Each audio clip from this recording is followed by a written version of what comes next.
Oke, salam buka peluang. Oke, Maman Karman. Aduh. Jangan dulu ketawa, Man.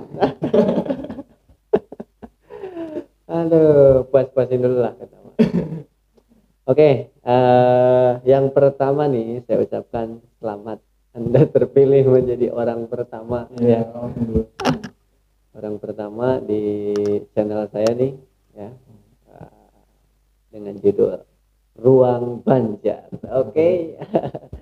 Man, Ruang Banjar ini terima kasih banyak Maman udah nyempetin waktu di sini buat ngobrol lah ya, ngobrol-ngobrol sama saya.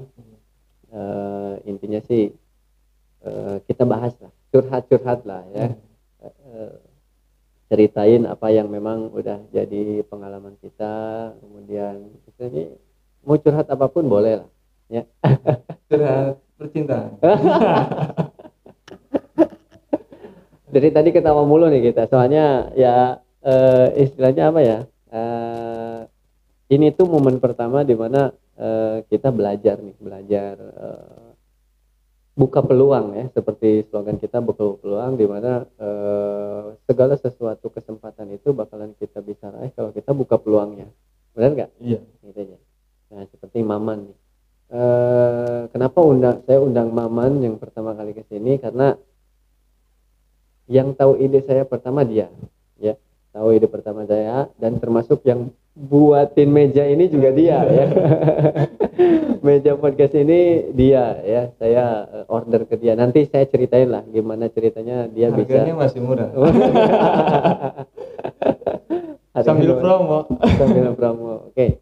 Nah, eh, Maman Karman ini salah satu sosok, salah satu menjadi inspirasi saya juga sih sebenarnya. Sejak pertama kali kenal, kita kenal di mana ya? Di kampus. Di kampus. Di kampus. Yakin di kampus. Kemudian deket di kegiatan paskibraka. Oh, kegiatan paskibraka. Servis dulu ya. Servis. Aduh, masih di bidang perbengkelan. Di bidang perbengkelan. Yang jadi salah satu apa ya? Masih ingat sampai sekarang. Motornya masih yang itu juga sampai sekarang belum ganti-ganti. Iya. Nanti ganti yang baru. Nanti ganti yang baru. Amin. Oke. Nah, kemudian untuk Maman ini saya ketemunya sebenarnya pertama kalinya memang waktu kegiatan dulu. Iya. Waktu kegiatan paskibraka saya kenal itu waktu servis, kemudian kita dipertemukan kembali waktu kuliah ya. Kuliah lulus kan. Jangan ditanyakan. Jangan ditanyakan proses ya, nanti proses. Di belakang layar. Di belakang layar. Oke ya. Oke, Man, sekarang kegiatan sibuk apa? Sekarang sibuk liburan. Liburan ya, liburan karena masuk hari libur, akhir tahun. Akhir tahun ya. Emang kemudian sibuk akhir tahun, liburan saya pakai kerja di bidang furnitur. Oh, ya. Atau dekorasi ruangan atau eksteriornya. Oh, eksterior. Ya. Interior dan eksterior. Oh, interior eksterior. Tapi emang kerja istilahnya kerja bukan di satu bidang, emang masih ke handle? Sebenarnya pembelajaran juga. Pembelajaran juga, bagaimana kita harus pintar bagi-bagi waktu antara kerja pokok, kemudian kerja sampingan, kemudian di samping itu kita merintis usaha juga. Karena jangan sampai kita terpaku dengan satu bidang saja, karena mungkin hal itu yang menyebabkan kita nggak cukup. Berarti sekarang kalau dihitung-hitung kegiatan istilahnya selain memang kan sebenarnya sih dalam prosesnya sekarang itu mau ini ya, prosesnya itu lagi pandemi lah bisa dibilang. Kegiatan yang dihandle sama Maman sendiri berapa kegiatan sih? Atau kerja itu kerja berapa kegiatan? Kegiatan karena pekerjaan pokok saya di sekolah. Oh, di sekolah. Ya, Berarti pekerjaan utamanya sebenarnya di di sekolah. Cuman mempunyai kesibukan di luar. Oh. Di luar selain desain interior, kemudian eksterior, saya juga sering bajaringan juga. Oh gitu. Bajaringan juga. Berarti banyak banget keahliannya. Bajaringan. Selain di bidang konstruksi, saya juga membuka usaha-usaha kecil. Usaha-usaha kecil, semacam jualan ikan juga di rumah. Kemudian intinya merintis usaha yang ada di privasi diprivasikan. Nah ini yang ngebuat saya termotivasinya itu Mama ini sosok yang memang enggak pemalu menurut saya. Bukan pemalu. Pemalu sih iya, tapi istilahnya enggak gengsi. Nah, ini yang memang patut saya contoh ini dari Maman ini sebenarnya enggak gengsi. Kenapa enggak gengsi? Segala bidang walaupun posisi profesi utamanya itu di sekolah gitu kan, tapi segala sesuatu yang memang bisa menghasilkan rupiah dan memang itu halal, kenapa enggak gitu ya. Terus nama-nama keahlian ya, cuman hebatnya enggak cuma 1-2, bahkan bisa sampai 3 bidang sekaligus gitu kan digarap ya, istilahnya kalau saya mungkin 1 aja belum tentu bisa gitu ya. Kenapa sih memilih lebih ke desain interior, eksterior, sama ya istilahnya lebih ke kayak bajaringan gitu ya, istilahnya itu bisa dibilang desain eksterior lah ya. Kenapa sih pilih itu bidang istilahnya kegiatan di luar kegiatan utamanya? Sebenarnya itu dari turunan juga sih. Oh, turunan. Soalnya dari ayah sendiri merupakan jangan bilang ayah sendiri sultan. Ayah sendiri sebenarnya kerjanya di permebelan. Oh. Ya, jadi keturunan juga. Kemudian saya dulu lulus SMA langsung masuk ke bidang interior. Lama kelamaan karena terbiasa mengolah mesin interior, terbiasa, kemudian sekarang berkembang ke eksteriornya juga seperti komposit. Kemudian komposit itu pemasangan kayak Pertamina, kayak pom bensin kayak gitu. Kemudian bajaringan juga, dan kebetulan produk yang saya buat ya, produk yang kami buat itu lebih mengutamakan desainnya, bukan asal jadi. Gitu sih. Jadi mempunyai kelebihan sendiri gitu. Tapi mulai ngejalanin usaha ini dari kapan, Mas? Kalau usaha sendiri itu baru mulai pas pandemi, karena waktu di sekolah banyak waktu luang, sering saya manfaatin promosi sama lingkungan sekitar, kemudian promosi sama teman-teman juga, promosi sama kerabat juga, ya tentunya dengan kualitas yang sama dengan perusahaan gitu. Karena di samping itu saya juga masih dibilang sering dipanggil oleh perusahaan juga, kerjasama lah. Karena mungkin terus terang aja bahwa sekarang itu perusahaan sangat sulit mencari karyawan kan. Bener ya, bener loh. Makanya jangan salah kalau misalkan orang-orang yang istilahnya belum mempunyai pekerjaan, orang itu bilang sulit mencari pekerjaan. Padahal bagi beberapa perusahaan itu sulit nyari orang buat kerja di sana. Bener, yang mau kerja banyak, tapi yang memang bisa kerja itu tergantung gitu ya. Ada sulit juga untuk saat ini. Ya berarti masih suka panggilan juga ya? Masih dipanggil sama perusahaan. Mantap. Berarti istilahnya kalau ini bursa transfer lah ya. Freelance ya. Freelance. Ya, betul. Oke. Berarti selama masa pandemi sebenarnya ada berkahnya juga lah ya. Ada berkahnya juga. Karena kalau kita mandangnya itu negatif ya pasti negatif, tapi kalau kita mandangnya positif mungkin kalau nggak ada pandemi nggak seahli sekarang mungkin ya, benar nggak? Karena sibuk memang dengan kegiatan utamanya gitu ya. Nah tapi kalau dipikir-pikir antara pekerjaan utama sama yang tadi sampingan ya. Iya. Sama yang sampingan enakan mana tuh? Dibilang enak, semuanya yang namanya kerja itu nggak enak semuanya. Oh gitu. Ya. Tapi butuh gitu ya. Tapi butuh. Tapi butuh ya. Kerja di perkantoran, situasinya memang nggak enak karena adanya tuntutan. Benar. Kerja di semacam sepek atau industri home itu bukan berarti tanpa beban juga, karena ketika produknya ada yang gagal itu jadi ancaman bagi kita. Iya. Ada kerusakan bahan, kerusakan produk, itu jadi komplainan konsumen itu tertujunya pada perusahaan, bukan pada karyawan. Kan? Iya. Dan itu mungkin dari perusahaan nanti akan menindaklanjuti pada karyawannya kan. Nah itu mungkin dibilang enak ya nggak enak juga lah. Iya. Berarti intinya sih kalau sekarang menikmati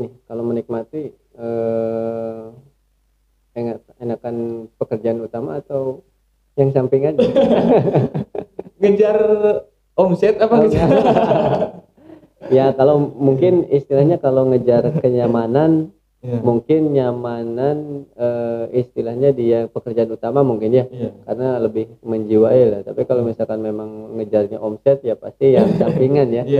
Sama aja sih sebenarnya kayak gitu. Soalnya ya jujur aja sih kalau misalkan kita nih harusnya kita itu nggak cuma terfokus sama satu pekerjaan sebenarnya. Jadi biar istilahnya ya ada sampingan lain lah.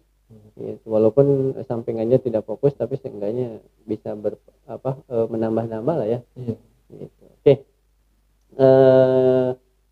Kalau Maman sendiri dulu sebenarnya yang dijalanin dari pertama kali sekolah itu sempat nggak sih terbersit punya cita-cita sebenarnya saya tuh pengen kerjaan sebenarnya ada nggak sih cita-cita kok? Sebenarnya gini. Iya. Kalau misalkan kerja dulu saya cita-citanya jadi polisi. Polisi benar. Ya jadi polisi karena dulu kebetulan saya juga masuk paskibraka, kemudian lingkungan paskibraka itu tidak lepas dari TNI dan polisi. Cuma mungkin takdir saya untuk jadi seorang pengrajin interior ya, karena disebutnya pengrajin kalau misalnya pekerja karyawan desain interior itu pengrajin interior namanya.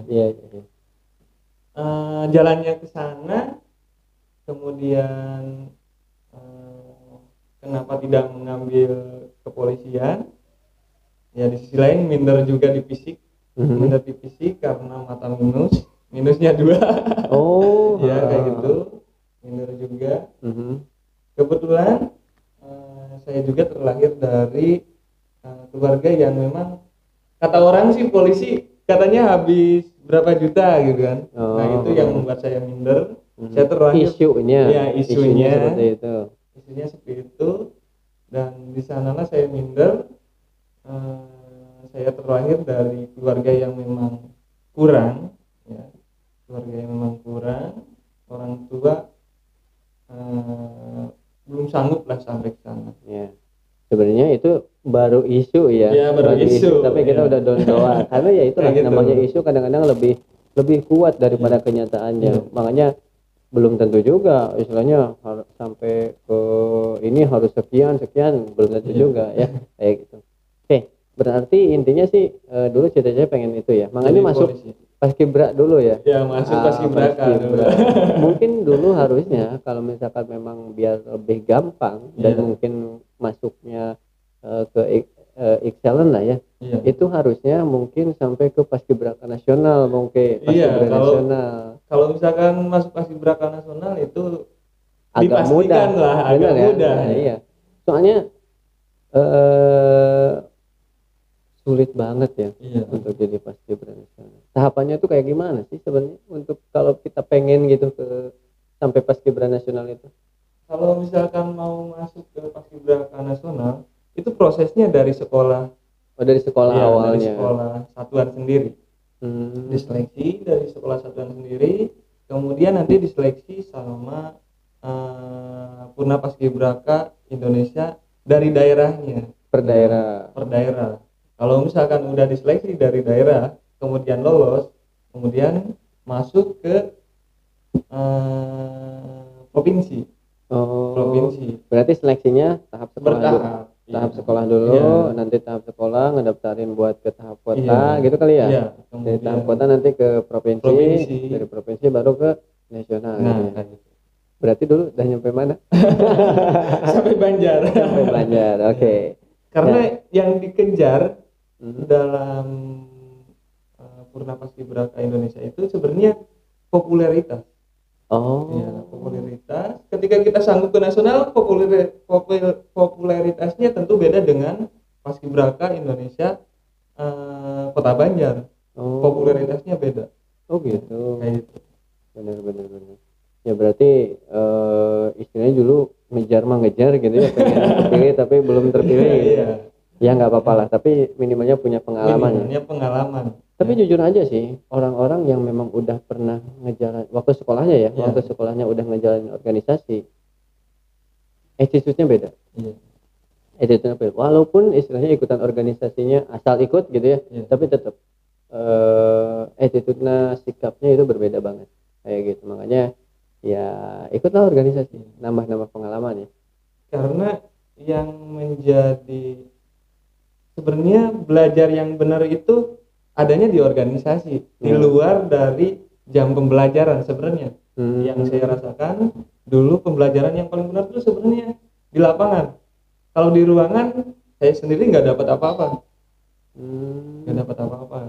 dan sebenarnya di organisasi sangat banyak. Makanya anak organisasi biasanya identiknya tidak bingung mau kerja kemana nih, karena jaringan, memanfaatkan jaringan yang ada.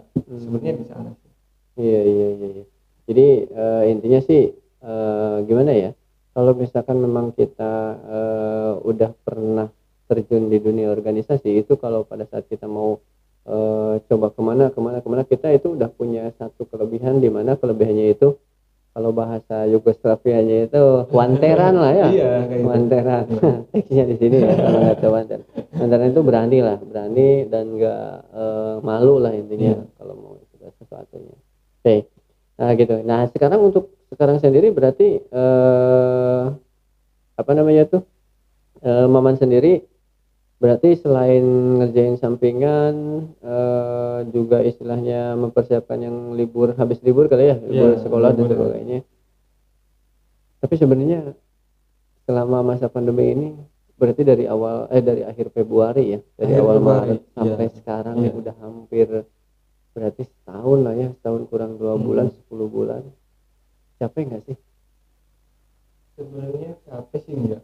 Ya, capek sih enggak, karena bagaimanapun saya sendiri punya tujuan. Punya tujuan, apapun tantangannya, mungkin ini ujian gitu kan. Ini ujian, karena ujian ketika kita sudah melewati ujian tersebut akan muncul kepuasan tersendiri.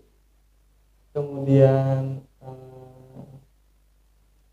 kalau misalkan tujuan kita tercapai, tentu punya kebanggaan lah untuk diri sendiri, kebanggaan untuk orang tua sendiri, untuk keluarga. Gitu. Tapi kalau menurut Maman sendiri bisa nggak sih diprediksi bisa sampai kapan gitu selesainya nih pandemi ini? Sebenarnya gini ya, kalau bicara dulu pernah berbincang-bincang sama Andeka tentang bicara PUKA kalau nggak salah. Oh iya. Volatility, uncertainty, kemudian complexity dan ambiguity. Benar. Dulu ya. Oh, dan itu pernah diprediksi ya. Udah diprediksi. Masih ingat. Ya.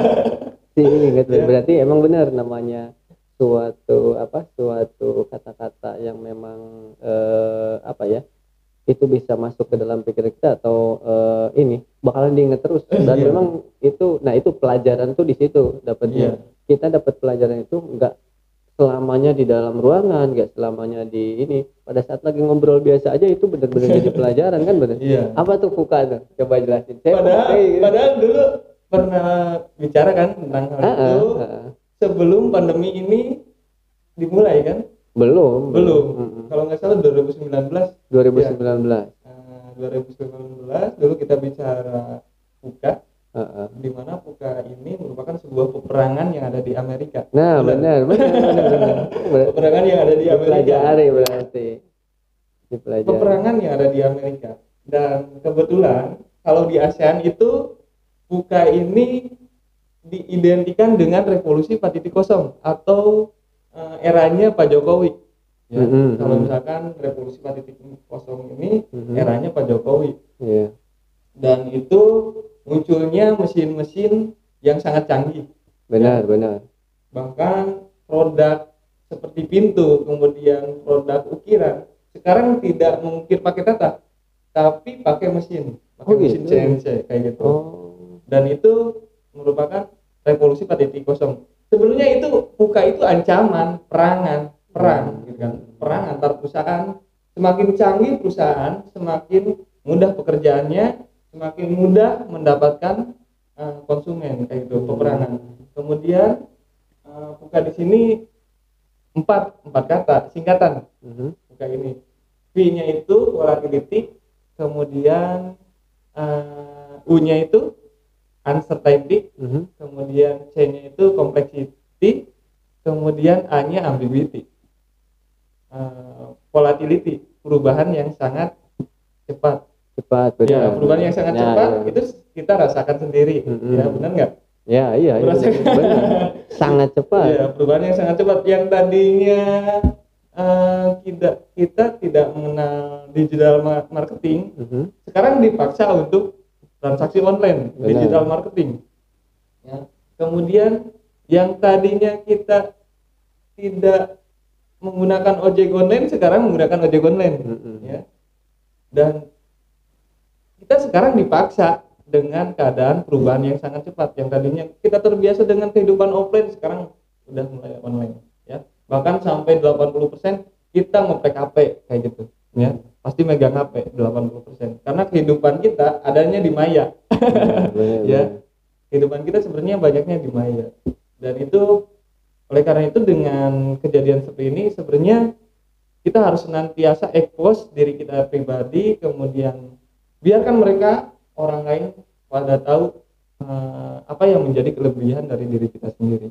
Ya, itu karena adanya perubahan yang sangat cepat dan itu ancaman bagi kita. Kalau misalkan kita tidak berani untuk menghadapi perubahan yang sangat cepat, tentu kita ketinggalan. Kayak gitu.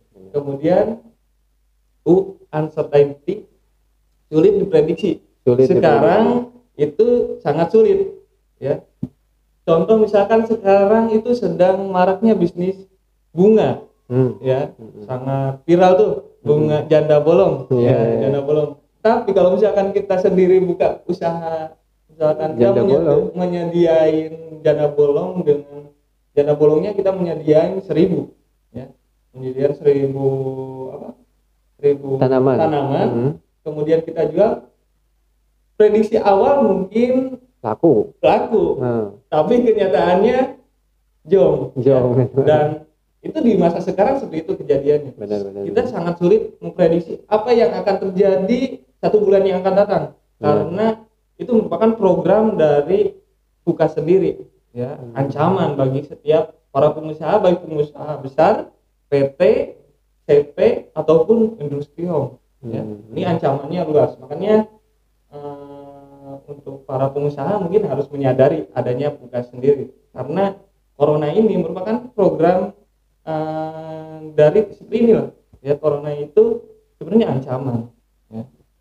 Kemudian yang kedua tadi uncertainty, kemudian 3 complexity, ya. Complexity itu adanya gangguan dari luar, lingkungan sekitar, layaknya Kalau misalkan ngambil contoh di handphone sendiri persaingannya sangat ketat, ya sangat ketat, baik itu antara Vivo dengan Samsung, kemudian Samsung dengan Huawei kalah gitu kan, dan itu terjadi, ya. Layaknya sebuah handphone, Vivo dan Oppo berkembang, Xiaomi berkembang, tapi Samsung masih bertahan di bawah, ya. Dan iPhone masih berdiri di atas.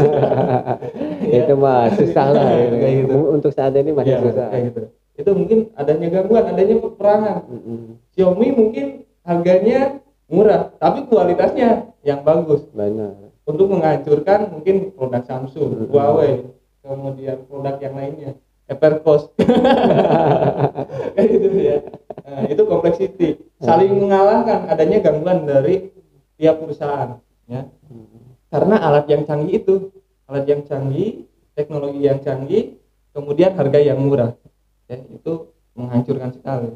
Kemudian complexity, kemudian ambiguity. Ini yang terjadi sekarang pas corona itu sebenarnya di ambiguity, ketidakjelasan atau statusnya mengambang.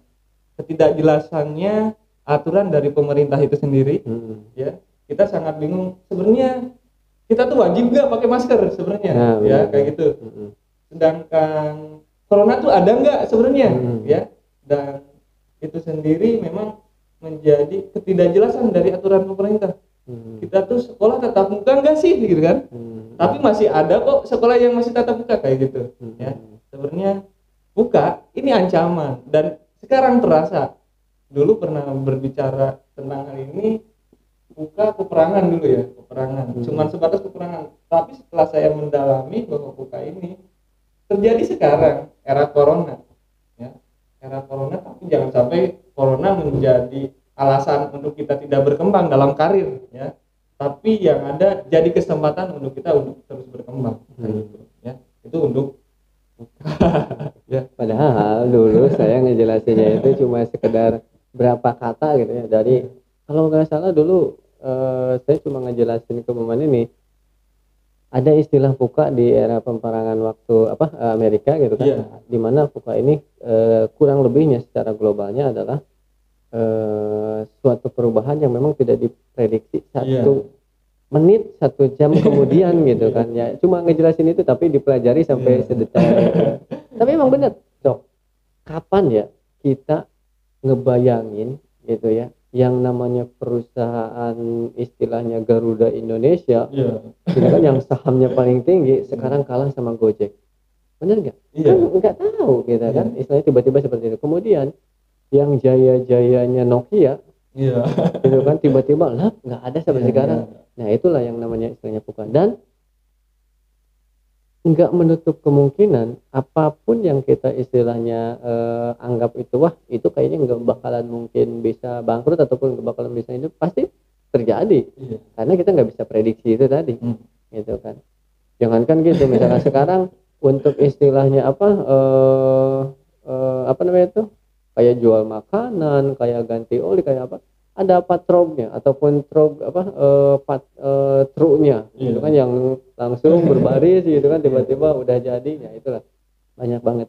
Nah itu istilahnya apa ya, hal-hal yang memang kita sebenarnya awalnya nggak mungkin lah gitu, tiba-tiba si corona ini dalam kurun waktu cepat ngebuat perubahan di dunia ini menjadi signifikan.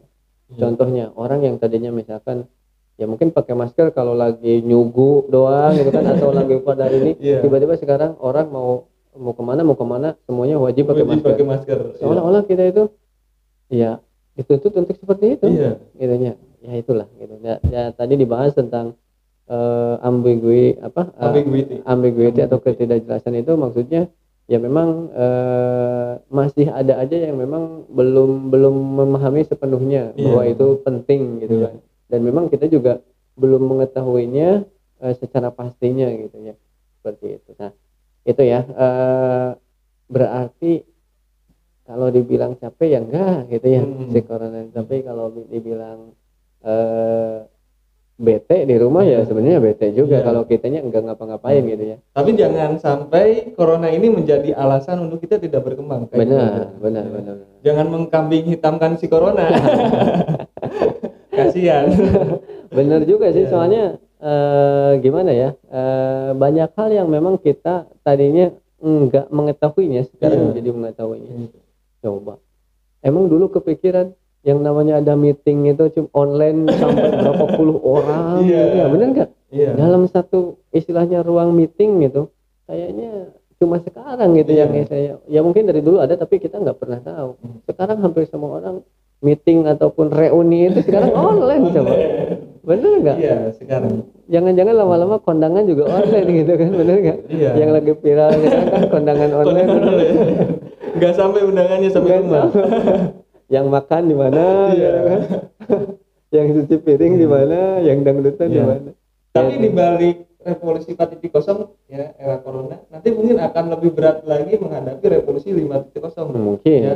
Ya. Karena revolusi 5.0 ini di mana teknologi udah mentok, udah kehabisan, pemikiran-pemikiran manusia, di mana manusia sudah tidak bekerja lagi, cuman mesin yang kerja, kayak gitu. Itu revolusi 5.0 dan itu sudah terjadi Sudah terjadi. di negara-negara yang berkembang. Benar-benar. Udah mentok. Dan sekarang Jepang sedang berusaha nih untuk kembali ke revolusi 3.0 ya. berusaha semaksimal mungkin supaya tidak ketergantungan oleh mesin. Iya, Kayak gitu. sebenarnya.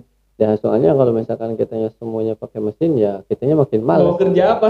Iya benar. Nanti kalau nggak kerja nggak olahraga Iya, gitu. gitu. Kalau nggak olahraga cepet ini Iya. nanti. Cuman kebetulan kalau misalkan di Indonesia itu sangat telat munculnya revolusi 4.0. Sebenarnya sudah terjadi kalau misalkan di negara berkembang itu dari 2010-2011an lah. Ya, kalau di Indonesia masih di era Jokowi. Ya, di era Jokowi tahun berapa? Tahun 2016. 2016 kayaknya. Iya. Oh iya iya. 2016. Itu pas munculnya MEA dulu. Hah? Mas MEA dulu. Oh iya iya. 2015. Oh iya iya. Nah, iya. itu berbarengan dengan munculnya revolusi 4.0. Alat mesin canggih datang ke Indonesia. Canggih lah ya. Cuman kalau misalkan kita tidak mencari tahu, kita gak bakalan tahu gitu kan. Makanya kejar gitu kan. Kejar tuh masih banyak teknologi yang sangat membantu untuk memudahkan kita untuk bekerja kayak gitu. Karena kendalanya sebenarnya di era sekarang itu tidak terlalu mengandalkan skill karena sudah ada mesin. Benar, Kita dibantu ya. Tapi pemikiran kita berani untuk langkah awal lebih penting gitu kan, lebih penting untuk langkah berikutnya. Berarti Ya. buka peluang. Buka peluang. Makanya slogan kita buka peluang. Karena apa ya? Segala sesuatunya awalnya dari buka dulu Iya. peluangnya gitu. Karena langkah awal itu langkah yang besar kan. Benar Untuk langkah gitu. berikutnya. Buka peluang. Makanya diadain nih ruang banjar. Ruang banjar ini untuk buka peluang. Ya peluang apapun itu, entah itu peluang buat saya pribadi. Jadi dengan istilahnya saya nantinya ngundang banyak orang yang memang inspiratif buat saya, khususnya ya, dan mungkin untuk umumnya buat semuanya yang memang nonton ini ya, semoga aja bermanfaat gitu kan. Ya intinya sih kalau saya sendiri ya melihat sebenarnya saya disebut saya ngikutin. Ya, saya ngikutin. Kenapa saya ngikutin seperti ini? Intinya saya ambil positifnya itu biar saya bisa ngobrol lebih banyak sebenarnya. Tadinya kan kalau mungkin memang enggak di seperti ini kan, mungkin orang itu susah untuk menyiapkan waktunya sebenarnya gitu. Makanya kalau dengan seperti ini kan bisa lah gitu kan sambil oh ya dan sebagainya bisa ngobrol gitu kan. Ya bedanya cuma didokumentasikan gitu aja sih. Ya soalnya apa namanya tuh dengan kitanya bisa nge-share ke orang lain ya intinya nantinya bisa bermanfaat juga di orang lain gitu kan. Siapa tahu nanti istilahnya tiba-tiba nama ininya apa nama yang sekarang lagi dirintis itu misalnya nama apa brandnya yang lagi diangkat. Sebenarnya kayak gini, kalau nama brand saya sendiri itu sangat unik sangat unik namanya metal ya, namanya metal tuh Yang namanya nama sendiri. Ya, metal. namanya nama sendiri Heeh. dari huruf M dan huruf K, MK. Ya, namanya metal MK gitu kan. MK terbagi beberapa nama juga. Kalau misalkan di furnitur itu MK furnitur. Oh. Kalau misalkan di makanan MK aneka. Mm-mm. Ya. Kalau misalkan intinya kalau misalkan bergerak di segala bidang, cuman kalau misalkan nama menyesuaikan. Oh Kayak iya, gitu. iya. Berarti Ya. kalau jualan bunga MK bunga. Kalau Karena di sisi lain saya kerja emang di sekolah, cuma untuk menyalurkan uang yang sudah saya dapat itu ada usaha lain ya, untuk menyalurkan uang yang sudah saya dapat ya, semacam privasi lah. Oh iya, ya, oke. Privasi, jangan terlalu dibuka semua. Ya berarti intinya kalau sekarang di furnitur gerak berarti MK furnitur lah ya. MK MK itu Maman Karman. Namanya metal. Iya, metal benar. Ya intinya sih apapun yang sekarang dijalani ya mudah-mudahan sih bisa berhasil lah ya. Iya. Segala sesuatu juga kalau nggak dibuka peluang Kayak ya, gitu. itu nggak bakalan bisa jalan. Harus buka peluangnya. Unboxing bener. Soalnya ya intinya kita harus kreatif lah sekarang ya, harus kreatif. Ini pun saya seperti ini yang di samping tadi apa namanya tuh jalin lagi silaturahmi, sebenarnya jarang ngobrol kayak gini, tapi saya juga pengen ngembangin sejauh mana sih dunia digital ini gitu kan, dunia digital kehebatan. Kalau saya nggak berbuat seperti ini mungkin sampai kapanpun saya nggak bakalan tahu tuh ngedit video kayak gimana gitu kan, mixing musik sama ini gimana. Ya itu salah satu kelebihannya di masa pandemi, jadi orang ngulik semua. Bener, ngulik semua, apapun itu orang ngulik semua. Tapi kemarin sebelum corona ya, kalau menurut kamu nih sebelum corona, antara penjualan online sama penjualan offline untuk segi persentasenya lebih gedean mana? Padahal sebelum pandemi ini kan memang lagi puncak-puncaknya online tuh. Iya kan? Mulai awal-awal 2020 ini puncak-puncaknya online. Menurut kamu gedean yang mana? Cuman kalau misalkan di era sebelum corona kita tidak dipaksa, gitu mungkin. Ya, statusnya tidak dipaksa. Cuman setelah corona itu kita dipaksa untuk mengekposnya, apapun kegiatan kita harus ekspos tuh. Benar. Karena dipaksa supaya orang lain lebih tahu, karena keterbatasan kita dalam ruang gerak di dunia offline. Benar. Kayak gitu.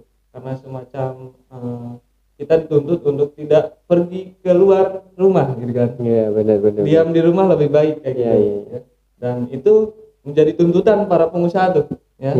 Para aktor-aktor usaha pasti kebingungan gimana nih gitu kan. Dan alhasil pasti mereka mencari ide sendiri. Dan kita dituntut untuk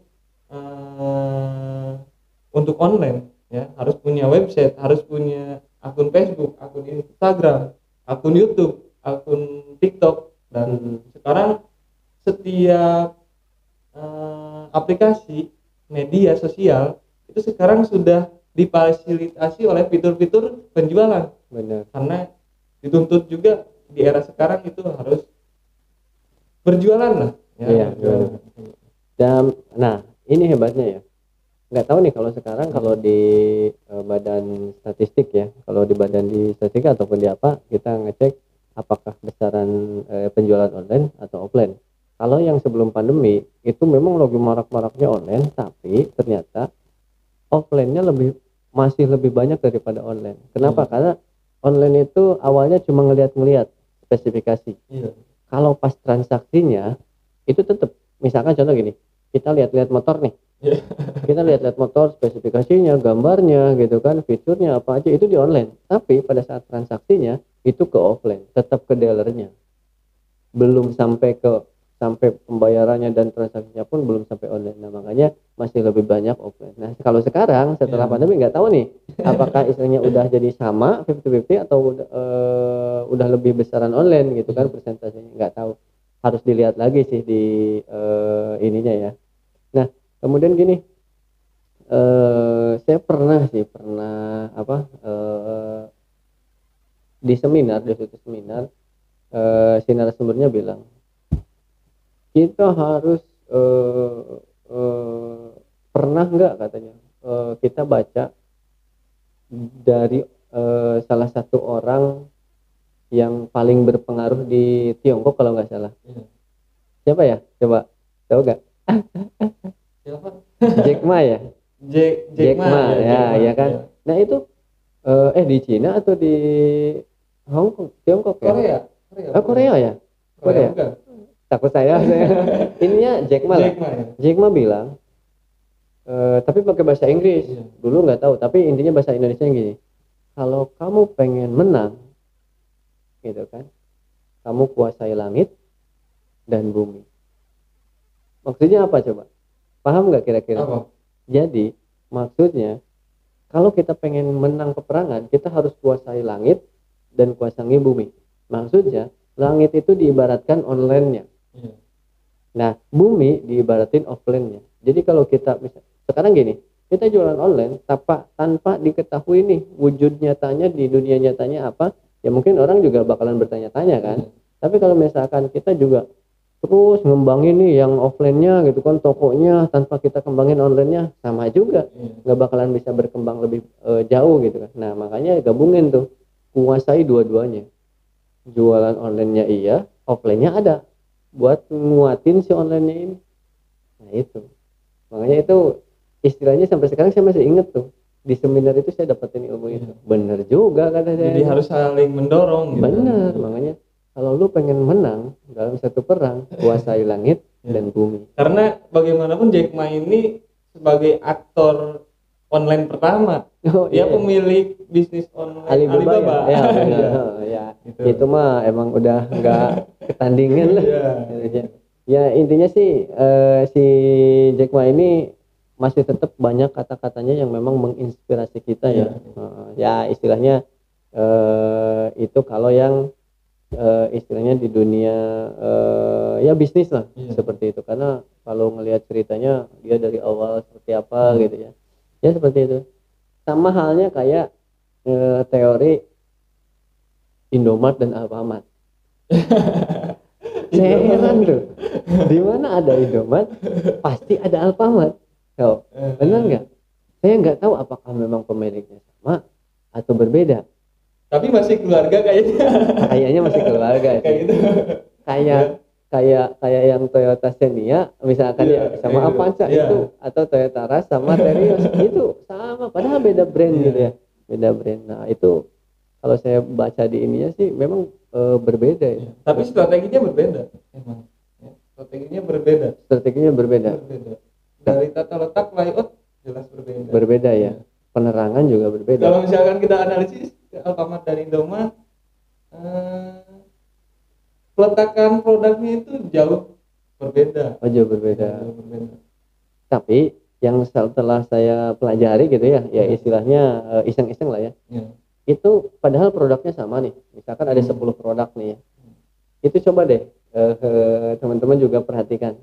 Misalkan gini, 5 produk itu misalkan di Alfamart 5 produk ini lebih mahal, tapi di Indomaret misalkan lebih murah. Begitupun sebaliknya, 5 produk yang ini di sini lebih murah, tapi yang di sini lebih mahal. Nah itu coba perhatiin deh, coba pilih 10 produk berbeda, coba aja 10 produk berbeda.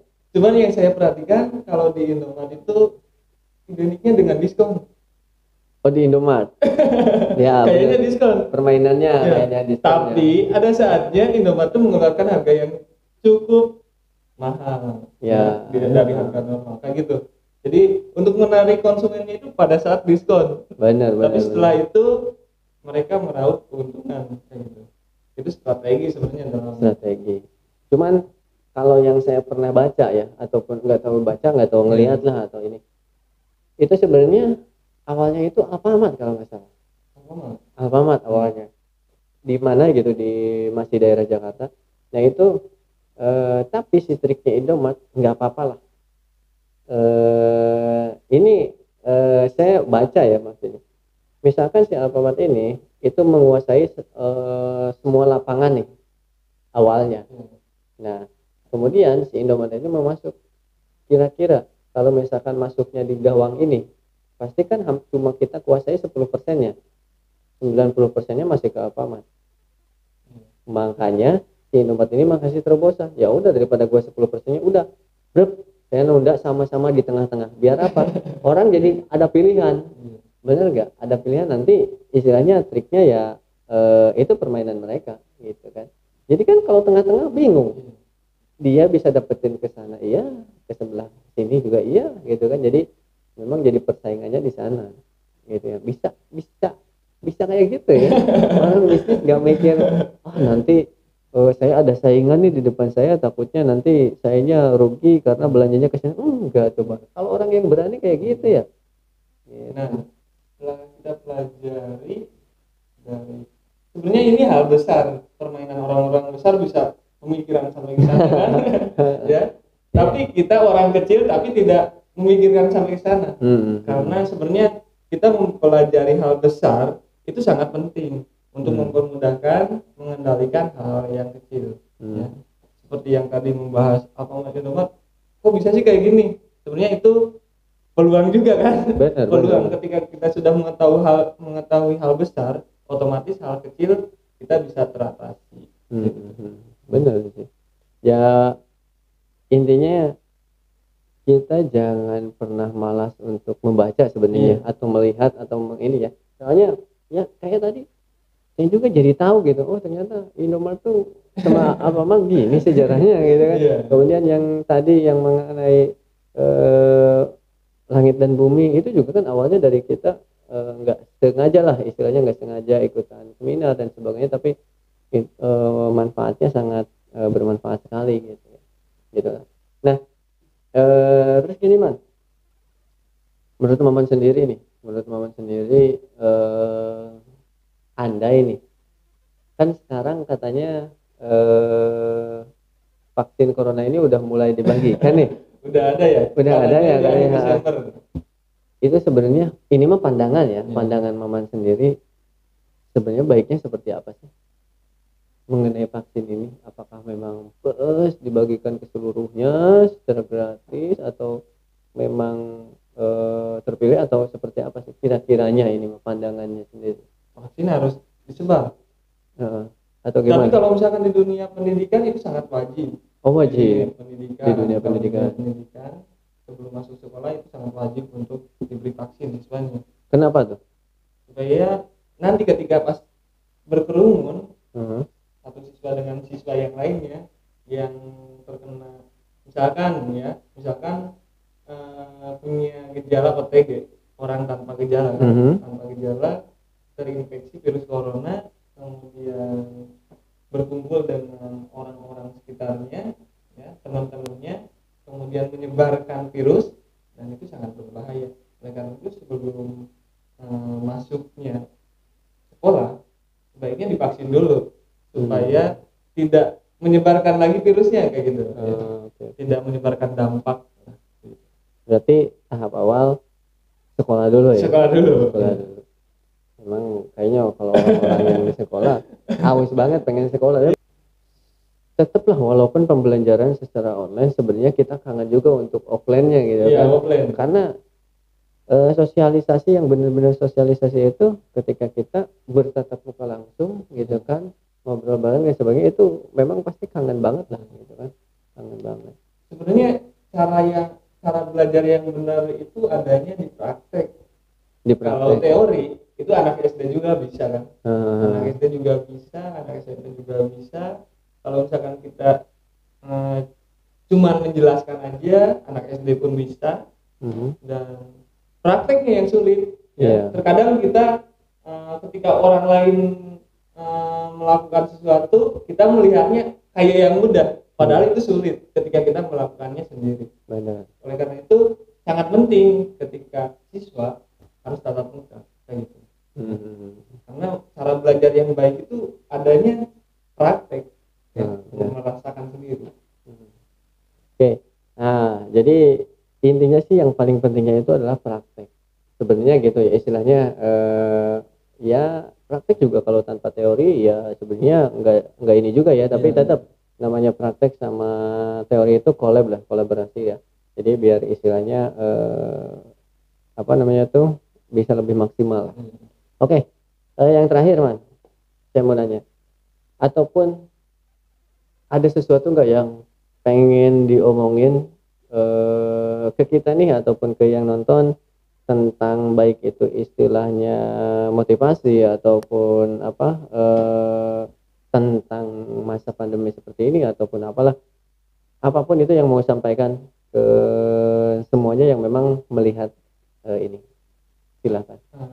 Sedikit bercerita tentang diri saya pribadi, ya. Saya sendiri usianya masih 22 22. ya. Jangan sampai kita kalah setar lah, jangan sampai kita menyesal di kemudian hari. Misal di usia 30, 40, kenapa saya dulu nggak seperti ini, terus bergerak ya,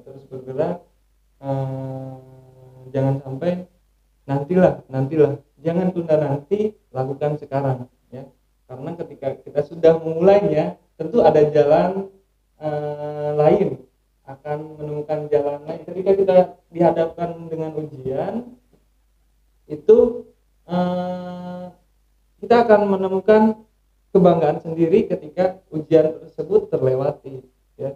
Makanya saya sendiri paling hobi nih kalau misalkan ada ujian hidup, bukan ujian sekolah ya. Ujian hidup itu saya paling suka, karena ujian hidup ini mengajarkan saya pribadi untuk lebih dewasa lagi ya, terbiasa dengan kehidupan yang memang banyak tuntutan, kerasnya kehidupan itu terasa sama saya. Mungkin saya sendiri merasakan berbeda dengan teman-teman seangkatan saya, teman-teman saya yang masih suka main, kemudian suka kumpul-kumpul dengan orang-orang yang memang dibilang negatif lah ya. Tapi saya sendiri memilih jalannya sendiri. Dan itu awalnya dari mulai melangkah sih, berani melangkah, kemudian terbiasa, kemudian menjadi sebuah karakter sendiri lah, kebanggaan sendiri, mempunyai tidak menjadi orang lain lah, kayak gitu. Berarti buka peluang ya. Buka peluang. Ya emang benar sih, maksudnya apapun itu buka peluang ya. Oke, nah itu jadi sekali lagi nih Maman Karman ini teman saya ini sekarang itu beliau ini yang istilahnya sampai sekarang seperti yang tadi saya bilang, dia nggak pernah patah semangat untuk menghasilkan suatu karya. Salah satunya yaitu di bidang furnitur, dia udah bisa sampai ngebuat meja ini dari dia gitu. Sehebat ini gitu kan, padahal usianya masih 22 tahun. Tapi ya istilahnya apa ya, umur itu nggak jadi patokan ya, nggak jadi patokan. Jadi kalau teman-teman yang mau pesen nih, jadi iklan nih saya nih ya, iklan soalnya dia tamu pertama, jadi saya iklanin. Intinya kalau teman-teman yang mau butuh furnitur dan sebagainya, kalau mau Japrian boleh, atau mau lihat Instagramnya, apa Instagramnya? Maman Karman. Maman Karmannya nanti ditulis ya, di sini di pojok ada nih ya, nanti ditulis itu Instagramnya, silahkan follow, tanya-tanya boleh, nge-DM boleh gitu kan. Cari jodoh juga boleh lah ya. Masih singgah soalnya gitu kan, nyari. Oke. Nah kayak gitu. Jadi terus teman-teman yang lain juga, sekali lagi saya bilang ini podcast saya pertama, di mana sebenarnya sih disebut iseng enggak, disebut enggak iseng juga enggak, karena apa? Karena intinya saya pengen lebih mengenal nih orang-orang yang memang nanti saya undang, lebih mengenal, lebih deket. Kemudian orang lain mungkin juga misalkan nih Bapak atau teman-teman yang lain pengen ngobrol juga bersama saya, ayo kalau saya terbuka banget untuk saat ini. Karena apa? Karena saya pengen lebih banyak inspirasi dari orang-orang yang hebat seperti teman-teman yang ada di luar sana. Termasuk nanti pokoknya banyak yang spesial lah di channel ini. Ruang Banjar. Kenapa ini Ruang Banjar? Ya, itu karena saya itu pengen membuka peluang dari Ruang Banjar. Buka peluang untuk apa? Untuk saya pribadi, untuk istilahnya teman-teman yang ada di sini, bahwa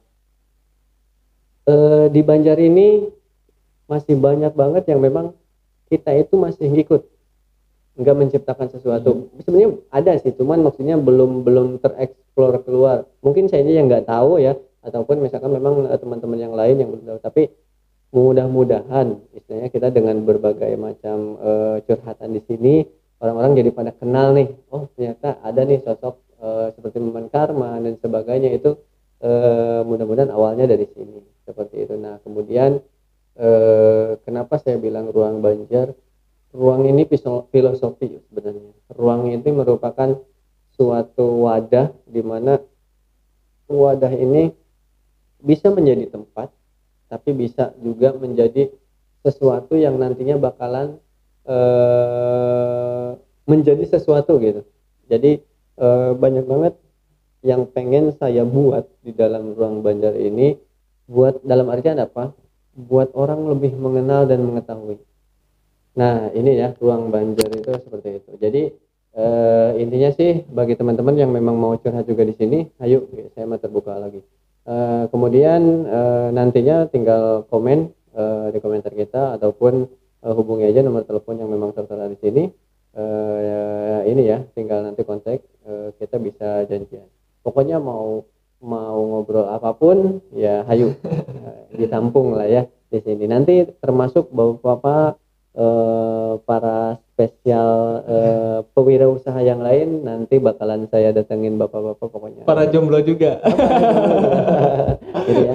Oke, itu makasih banyak Maman Karman udah nyempetin waktunya di sini ya. Intinya sih mudah-mudahan ini jadi awal yang baik ya. Oke, terima kasih tetap kepada yang lain juga. Selamat datang di channel pertama saya, Ruang Banjar. Oke, dengan slogan buka peluang. Thank you.